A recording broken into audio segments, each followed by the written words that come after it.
நண்பர்கள் எல்லாருக்கும் வணக்கம். இப்போ பார்த்தீங்கன்னா நம்ம சேனலில் வந்து டாபிக் வைஸ் வந்து நம்ம ப்ரீவியஸ் இயர் கொஷின்ஸ் வந்து அப்டேட் பண்ணி கொடுத்துட்ருக்கோம். இன்றைக்கி வந்து நம்ம என்ன பார்க்கலான்னு பார்த்தீங்கன்னா இயற்கை வளங்கள், ஜிஆர்எஃப்ல வந்து இயற்கை வளங்கள். ஸோ அந்த டாப்பிக்கில் வந்து என்ன மாதிரி கொஷின்ஸ்லாம் வந்து டிஎன்பிசியில் எக்ஸாம்ஸில் கேட்டிருக்காங்களோ ஸோ அந்த கொஷின்ஸ் எல்லாமே வந்து நான் எடுத்துகிட்டு வந்துட்டுருக்கேன். இந்த வீடியோஸ் வந்து நீங்கள் ஃபுல்லாக பாருங்கள், எப்படிலாம் வந்து அந்த டாப்பிக்கில் வந்து கொஷின்ஸ் வந்து கேட்டிருக்காங்க அப்படின்னு சொல்லிட்டு உங்களுக்கு ஒரு ஐடியாஸ் வந்து கிடைக்கும். சரி வாங்க பார்க்கலாம். ஃபர்ஸ்ட் கொஸ்டின் பாருங்கள், கீழ்கண்டவற்றுள் எது விஜயநகர் இரும்பு எஃகு ஆலையுடன் பொருந்தாது அப்படின்னு சொல்லி கேட்டிருக்காங்க. ஸோ இதில் பார்த்தீங்கன்னா ஃபர்ஸ்ட் பாயிண்ட் பாருங்கள், இது கர்நாடகாவின் பெல்லாரி மாவட்டத்தில் அமைந்துள்ளது. இது பார்த்தீங்கன்னா சரியாக இருக்குது. ஸோ இதற்கு ஜார்ஜியாவிலேருந்து நிலக்கரி பெறுகிறது அப்படின்னு சொல்லியிருக்காங்க. இது வந்து தவறாக இருக்குது. சரிங்களா? ஸோ இதற்கு துங்கபத்ரா நீர்மின் சக்தியிலிருந்து நீர்மின் சக்தி கிடைக்கிறது. ஸோ இது வந்து சரியாக இருக்குது. இங்கு நிலக்கரியானது கோராக்ஸ் முறையில் பயன்படுத்தப்படுகிறது. ஸோ இதுவும் வந்து சரியாக இருக்குது. ஸோ அடுத்து பாருங்கள், ஸோ நெய்வேலி லிக்னைட் கார்பரேஷன் நிறுவனம் இந்திய அரசால் எப்போது நிறுவப்பட்டது அப்படின்னு சொல்லி கேட்டிருக்காங்க. ஸோ இதுக்கான ஆன்சர் பார்த்தீங்கன்னா ஆப்ஷன் ஏ, 1956. யாருடைய ஆட்சி காலம் பார்த்தீங்கன்னா காமராஜரோட ஆட்சி காலத்தில் தான் வந்து நிறுவியிருப்பாங்க. ஸோ இந்த 1956 தான் வந்து காமராஜர் வந்து மதிய உணவு திட்டத்தையும் வந்து கொண்டு வந்துருப்பார். ஸோ இதையும் வந்து ஞாபகம் வச்சுக்கோங்க. நெய்வேலி லிக்னைட் கார்பரேஷன் வந்து 1956 வந்து நிறுவியிருப்பாங்க. ஸோ அடுத்து பாருங்கள், ஸோ மரபுசாரா புதுப்பிக்கப்பட்ட ஆற்றல் மற்றும் புதுப்பிக்க இயலாத மரபுசார் ஆற்றல் வழங்கல் எந்த அமைச்சகத்தின் கீழ் வரும் அப்படின்னு சொல்லி கேட்டிருக்காங்க. ஸோ இதுக்கு ஆன்சர் பார்த்தீங்கன்னா ஆப்ஷன் பி, சுற்றுச்சூழல், ஸோ வனம் மற்றும் பருவநிலை மற்றும் இந்திய அரசு. ஸோ அடுத்து பாருங்கள், புதுப்பிக்க வல்ல ஆற்றல் ஆதாரமான காற்று டேஷ் செயல்முறையால் தொடர்ந்து நிரப்பப்படுகிறது. இதுக்கு ஆன்சர் பார்த்தீங்கன்னா ஆப்ஷன் ஏ, சுவாச. ஸோ அடுத்து பாருங்கள், சமையல் எண்ணெய் உற்பத்தியில் ஏன் இந்தியா தற்சார்பு அடையவில்லை அப்படின்னு சொல்லி கேட்டிருக்காங்க. இதில் பார்த்தீங்கன்னா ரீசன்லாம் வந்து கொடுத்துருக்காங்க. அது வந்து கரெக்டான ரீசன் வந்து எதுன்னு பார்த்தீங்கன்னா ஸோ குறைந்த உற்பத்தி திறன். ஸோ அதனால தான் பார்த்தீங்கன்னா சமையல் எண்ணெய் உற்பத்தியில் வந்து இந்தியா வந்து தற்சார்பு அடையாமல் இருக்குது. ஸோ அடுத்து பாருங்கள், சத்தீஸ்கர் மாநிலத்தில் அமைந்துள்ள பைலாடிலா சுரங்கம் இவ்வளத்திற்கு பெயர் போனது அப்படின்னு சொல்லி கேட்டிருக்காங்க. ஸோ இது எதுக்கு ஃபேமஸ்ன்னு பார்த்தீங்கன்னா இரும்பு தாதுக்கு. ஸோ அடுத்து பாருங்கள், பொறுத்து சொல்லியிருக்காங்க. ஃபஸ்ட்டு பாருங்கள், இது எந்தெந்த கடற்கரையில் என்னென்ன வயல் இருக்குது அப்படின்னு சொல்லிட்டு பொறுத்து சொல்லியிருக்காங்க.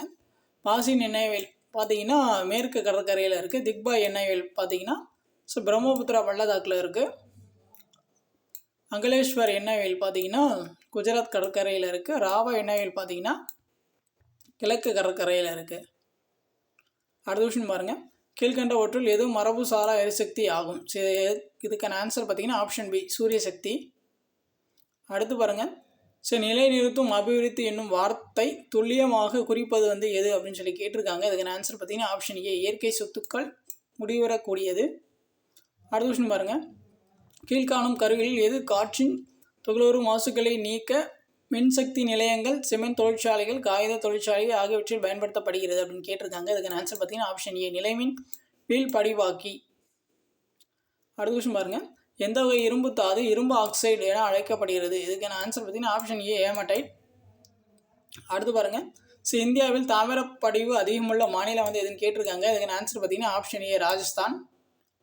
அடுத்து பாருங்கள், புவி வெப்ப சக்தி உற்பத்தி செய்யப்படும் இடம் வந்து கேட்டிருக்காங்க. இதுக்கான ஆன்சர் பார்த்தீங்கன்னா ஆப்ஷன் சி, புகா பள்ளத்தாக்கு.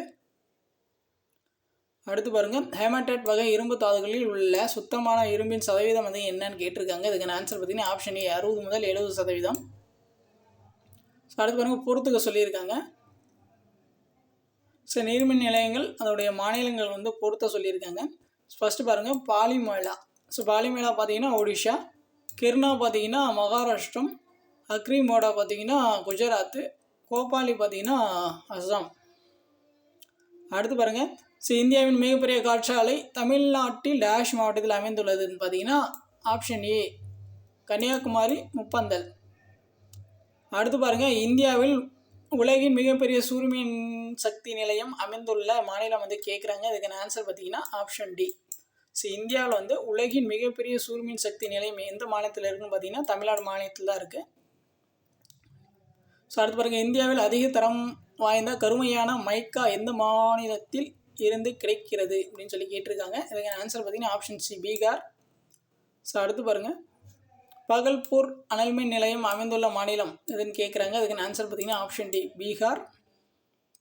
அடுத்து பாருங்கள், ஹேமடைட் தாதுவின் நிறம் வந்து என்ன அப்படின்னு கேட்குறாங்க. இதுக்கான ஆன்சர் பார்த்தீங்கன்னா ஆப்ஷன் டி, சிகப்பு.